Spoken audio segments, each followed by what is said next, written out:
नमस्कार मित्रांनो, बऱ्याचदा तुम्ही पॉवर ऑफ अटॉर्नी हा शब्द ऐकलाय। याला मराठीमध्ये मुखत्यारपत्र असं म्हणतात।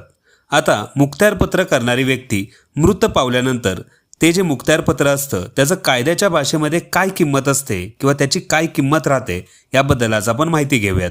जेव्हा मुखत्यारपत्र म्हणजेच पॉवर ऑफ अटॉर्नी देणारा व्यक्ती मृत पावतो तेव्हा तिने दिलेले अधिकारही त्याबरोबर समाप्त होतात।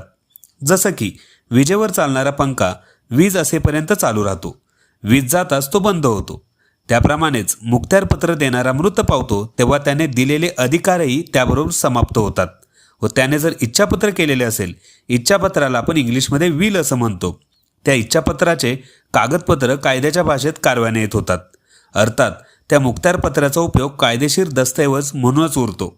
ही माहिती आवडली असेल तर व्हिडिओ शेअर करा, लाईक करा आणि फॉलो करायला मात्र विसरू नका। धन्यवाद।